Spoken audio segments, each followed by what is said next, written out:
Willing ka ba na magsinungaling, manloko at magpanggap sa ngalan ng $1 million? Yan ang question natin for today.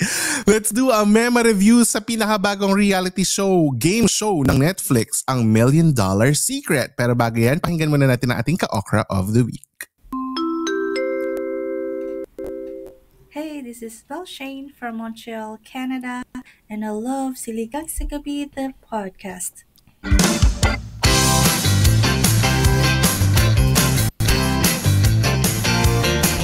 Click the follow button and the notification bell para updated kapag may bago tayong upload.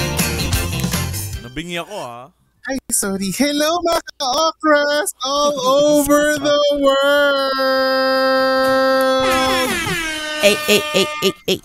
Welcome to episode 227 of Siligang sa Gabi, the podcast. Ako po ang inyong Jet Setter na si Jed, together with our Eat Girl Isha, at of course ang ating kasama na napuyat sa kakanood ng $1 Million Secret. Yes! Don't get me started Grabe ang ginawa niyang panonood. Dinire-diretso niya in just 2 nights. 2 nights mo lang ba tinapos? Lala mo. 2 nights and 1 sun. And 1 sun.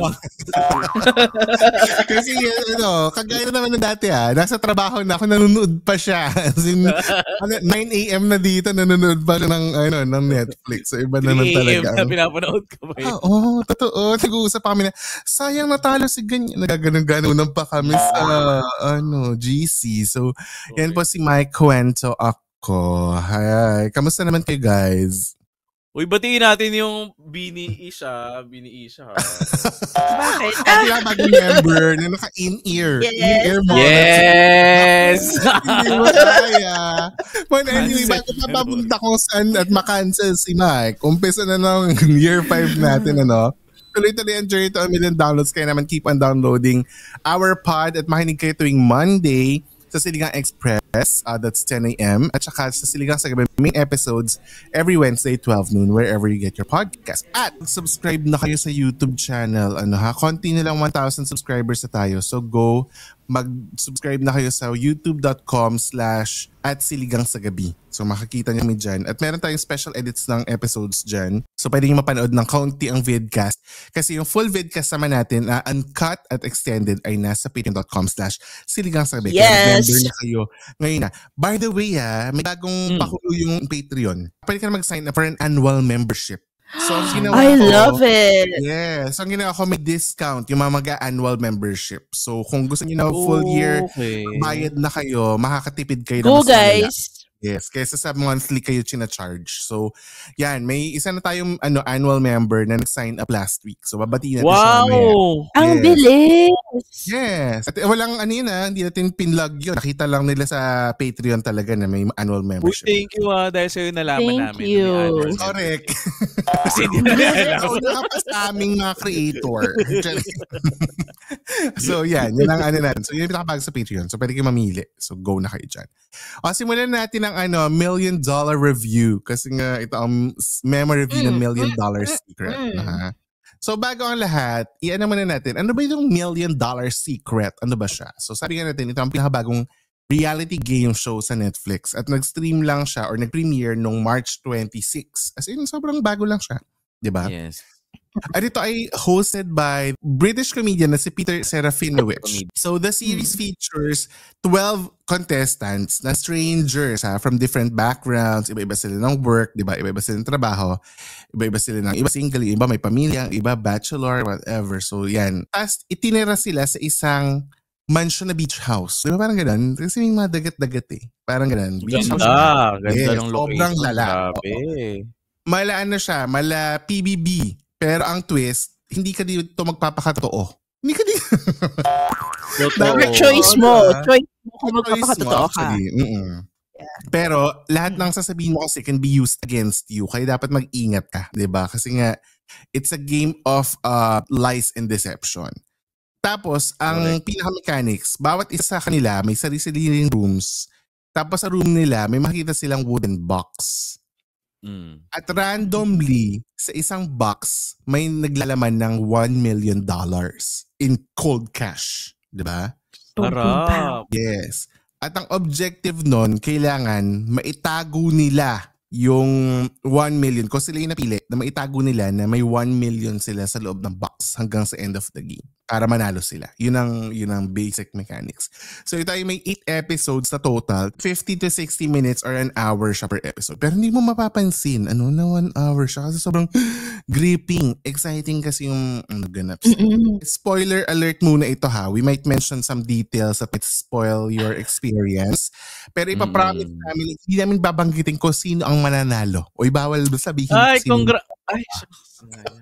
Pero we can still mention some of the names. Kasi, yung mga pwede mong banggitin. Pero hindi natin pwedeng sabihin. Ito, Kyle. Deception. Bawal sabihin yung winner. Paano hindi ma-spoil yung experience sa mga okay, ka-offer. sige. Okay, So, pwede yung banggitin mga challenges, yung mga favorite niya, ganyan. Pero yung mga actual winner results, hindi natin pwede sabihin. Okay, Galing niya. Pero kung gusto niyo ng totally spoiler-free experience, skip niyo muna tong episode na to. Panoorin niyo muna siya kasi we highly recommend it. Panoorin niyo yung buo, tapos balikan niyo kami dito sa spoilers. Magpuwet mo na kayo ng 2 nights, tapos saka kayo makinig. 8 hours lang yun. Actually, kung nagtatrabaho ka, yung pwede ka mag-work habang nanonood ng Netflix. Kung kaya mag-work. Kung kaya mag-work. Hindi, Kung hindi nag-distract. Oo, correct. Grabe. Yeah. So, yan ha. So, again, walang spoilers kung sinong panalo, but some details might be spoiled sa episode. Correct. So, go. Congrats, Simulan na natin. Huwag mo congratulate. Congrats pala sa... Bobo pala. 80-80. Ito na. Simulan natin. Ano ang nagustuhan nyo dun sa actual series? Simulan natin sa ganyang question. Maliban kay Kyle. I like na hindi celebrity, hindi artista yung contestants. Like, ordinaryong tao sila. I don't know if they auditioned or I don't know, minessage pa sila. Siguro. Diba? Oo. Para maalam nila, yung profile kasi iba-iba, di ba? May nagtatrabaho sa in and out, may nagtatrabaho na nurse, may nerd, may police, may poker, poker player. May poker player. May construction worker. Correct. May construction worker. Okay. May dentista, nag-work sa dental office. Kuno! Na stay at home mom di umano. Ganon. Merong may 2 sisters. May 2 sisters. True. Anyway, go Isha. So, hindi artista yung mga, mga yes. cast. Okay. And hindi mo mababasa agad kung ano yung ano yung background ng tao. As in, sobrang ang galing nung pagkakuha sa kanila kasi yung iba di mo mahalatang police pala, yung isa di mo mahalatang poker player pala kasi mukha siyang, correct. For example, siya yung pinakamatanda doon tapos mukha siyang grandma na hindi mo maakalaing para siyang yung sa Spirited Away, yung lola sa Spirited Away, yung malaki ulo, di ba Isha? Tapos tapos yung isa yung kamukha pa ni Adele na parang grabe. Ano pangalan na kamukha ni Adele? yung unang binigyan. Lauren. Si Lauren. Pero add ko lang din. Normal people, pero eye candy yung mga maganda, pogi. Lahat may abs. In fairness. Ay, lahat may face value. Para si Lauren wala. So para siya pinaghahalong PBB. Ano sabi mo sa Jersey Shore ba sabi mo? Jersey Shore. PBB na para. Di ba para may Fear Factor? Oo. Kasi may mga challenges din sila na nakakatakot, ganyan. Tapos mga Knives Out. Parang Knives Out ang packaging. Di ba parang gano'n? Knives Out. The movie. Anyway. Ganda. Ikaw, Mike, ano nagustuhan mo? Again, maliban kay Kyle ha. Maliban kay Kyle. Si Chris. Si Chris yung isa lalaki. Alam mo, Mike, yan ang pinakaayaw ko, si Chris. Sorry. Ako din. Napaka-ano niya. Yung sobrang talino. Tama ba? Siya yung friend kay Barbie doll na girl. Kay Sydney. Na malakas. Kay Sydney. Naggulat ako yung sa set, yung location. Sobrang ganda. Oh my God. Parang secluded na area na parang nag-iisang mansion dun sa forest.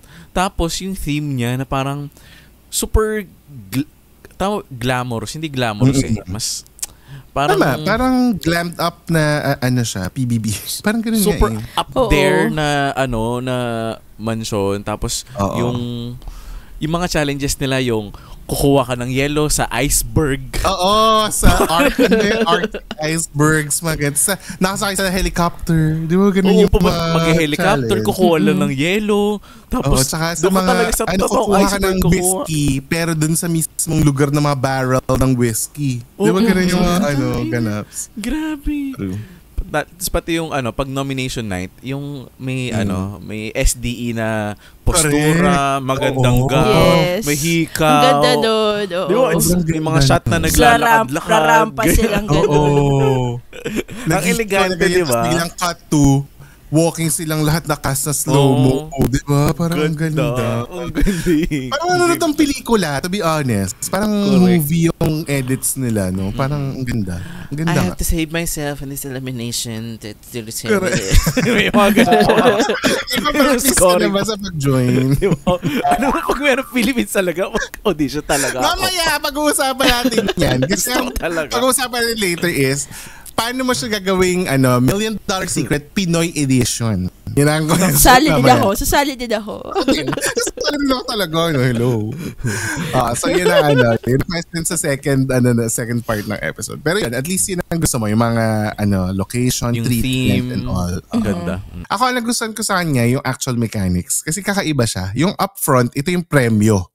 Nasa yun na yung premyo. Hindi siya parang paglalaban-labanan natin hanggang dulo tapos kung sino manalo, ito yung premyo. Ito, nasa yun na yung premyo. It's up to you kung paano mo aalagaan yung premyo mo. Parang ganun yung mechanics niya. So, kakaiba siya in a way. Tapos gusto ko rin yung mga... Tago-taguan, no? Tago-taguan. Oo. Akala ko kasi nung una, physically itatago nila yung pera. Hindi pala. Parang kailangan mo silang i-fake na wala sa yung money. Yun yung actual mechanics. Kasi nung binasa ko yung synopsis, okay, so paano itatago sa mansion naman siya? So feeling ko, kaya itago yun anywhere. Parang hindi pala ganun. Hindi literal, yes. Oo, itatago mo sa, iboturan mo na ikaw ang milyonaryo. Sa personalidad mo. Correct. To be honest, ang hirap na. Kasi pag hinarapan ka ng guys, sa Philippine peso, 55 million pesos yun. Ano yung... Di ba, paano mo mako-compose yung sarili mo na, oh my God, millionaire na dapat ako? Oo, parang... Diba? Kaya sinasabi nila, life-changing talaga yung $1 million. Nasa US sila, $1 million is actually life-changing. So parang the mere fact na meron kang $1 million sa box mo, sa loob ng kwarto mo, paano mo i-compose yung sarili mo na hindi ka mabubuking na ikaw ang milyonaryo for that round?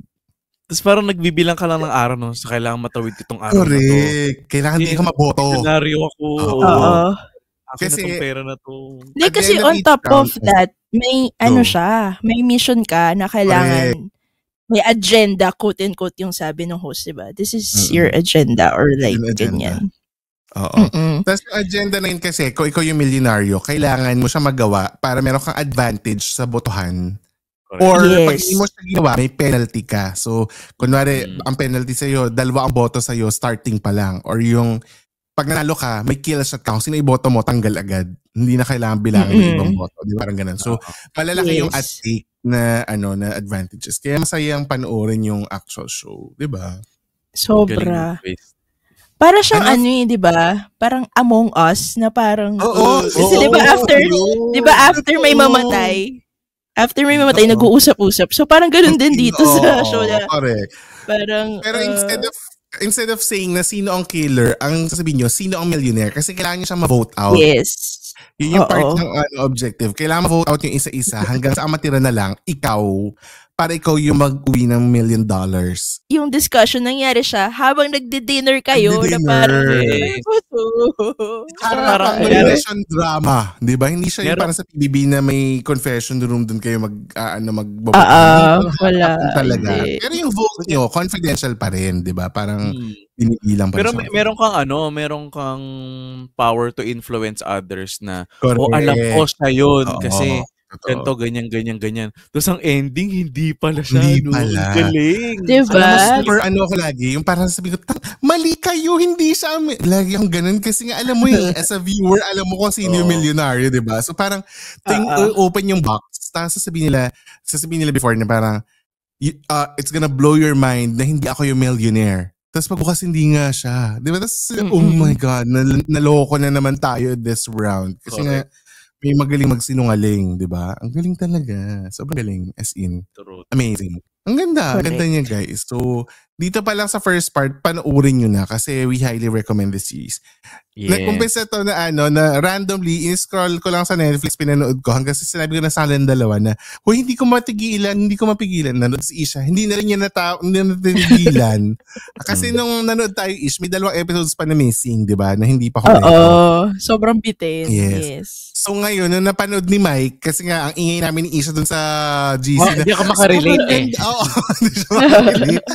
Sobrang ganda. Uy, bakit analysis? Ganito kami ng ganito. I cannot, OMG, puro ba? Ganun yung nagsabi ni Isha.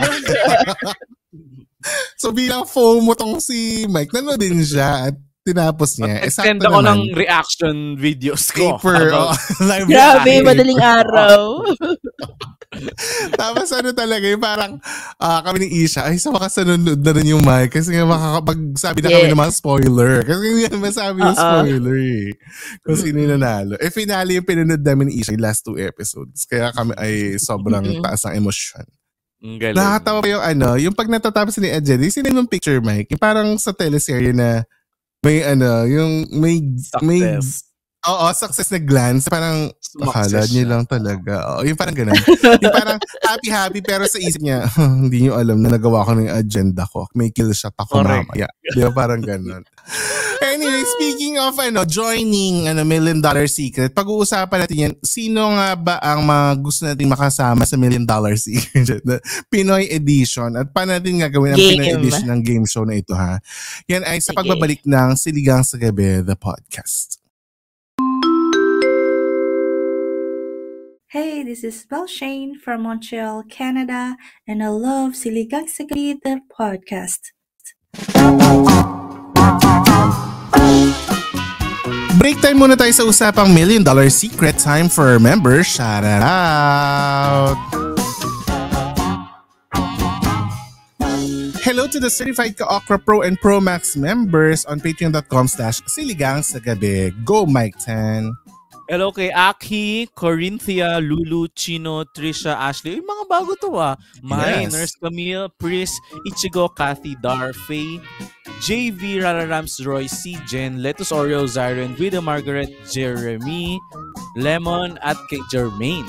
Hi guys! At hello din sa inyo at Saitel, Nix, Marinil, Jean, Joseph, Kirby, Manags, Valerie, JP, Chris, J, Mama Batumbang, ni Rio, Moana, Primrose, Maida, Donna, J, Cassandra, Marky, Nikki, Ren, Id, Kat, Sheena, at kay Jer. Hi guys! Hi guys! And hello din sa inyo, Jimiel. And itong kay, I think Secret Millionaire to. Joke lang. Si Shaula, Ate A, Mads, Franklin, Gio, Aiko, Moy, Kims, Ozel, Mark, Bernice, Norly, Jenny from the Block, Emma, Maui, Tita Cecil, Belshane, Sheila, Ninang Carla na nasa Spain ngayon. Ay, taray! ¿Cómo estas? Hi po, Fairy Ninang Carla. Ikain niyo po kami ng tapas dyan at inom kami ng sangria. In Spanish hello bread. din kay Tony. Tony from Malaga, Spain. Hi, Tony Cruz. Yes, hi, Tony. Hello din kay Tony Fowler. Tony. Visit ka talaga. Thank you to all our members na sa inyo. May once a month live recording na tayo na parating na ha. At meron na rin tayong natutulungan dahil our chosen organizations every month ay sinishare natin ng blessings from the advertisers and from the memberships. So mag-member na kayo for the month of April. Napili natin ang Peter Project, a livelihood initiative na tumutulong para magkaroon ng kabuhayan ang mga kababayan natin na fisher folks or mga isda. So go nyo na yan. Oh, I love it. Mag-subscribe na kayo sa patreon.com/Siligang sa Gabi at make sure na Pro or Pro Max ang membership ninyo. Pwedeng monthly, pwedeng annually. Taray! Kaya naman idiretso na natin yan ngayon sa i-shoutout sa gabi. Okay. Ang shoutout natin ay nanggaling sa Patreon. Okay. Ito ay galing kay Lulu. Kaso ang catch dito, hindi ko alam kung saang episode siya nag-comment. Pero okay lang yan. Niya. Sabi ni Lulu, Hi Jed, Isha, and Mike. First time ko mag-comment sa pod, pero I've been listening to you since 2024. At napa-Patreon na ako ngayon kasi nabibitin na ako sa episode sa Spotify. Ganon. Ganon talaga. Ganyan. I love it, Lulu. Iiklian ko na nga ulit yung mga episodes sa Spotify para lagot ba? Baka marami magalit kay Lulu. Baka marami magalit kay Lulu.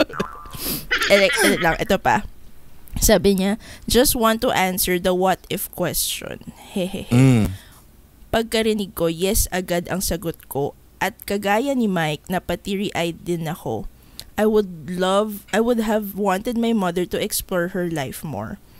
And wished she had a chance to fulfill dreams she had to put aside because she had us, her children.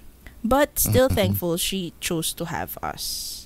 I think isa siya dun sa kwenta nung ba? Sa kwenta nung sa Patreon. So kung gusto nyong laman ang mga katanungan sa kwenta, kasi ano yun yung extended kwentuhan natin at chikahan, di ba? So kung gusto nyo malaman yung mga kwenta nung, nasa patreon.com/siligangsagabi lahat yan. So yan ang ano natin i-shoutout for the week. Kung gusto nyo ma-shoutout, mag-comment lang kayo wherever you are. Sa Patreon, sa YouTube, sa Facebook, sa Spotify. Kung nasan man kayo, Instagram, mag-DM kayo sa amin kasi lahat yan ay babasahin namin dito sa i-shoutout sa gabi. Again, nasa socials kami across the board at Siligang sa Gabi. That's SILLYGANG sa gabi. Across all social media platforms. Kaya mag-comment na at mag-DM ngayon din, okay? Perfect. Back to the episode. Ngayon, sinabi ng producer ng Netflix na okay, gagawa tayo ng $1 million Secret Pinoy Edition. Oh my God. Oh my God. Iimbitahin natin ang mga iba't ibang personalities. Iimbitahin natin ang Siligang sa Gabi para mag-audition. Pero bago yan, sabi ng Netflix, ano ang gagawin nating mga changes para maging Pinoy edition ang $1 million? Oh, yung ganda. Okay, sige. Para maging, kasi diba ganun yung mga yung labanan. Dapat, pag in-adapt mo, dapat truly Filipino na siya. Diba? Correct. Ganun yung mga natin. Okay, so paano mo gagawing Pinoy edition ang $1 million Secret?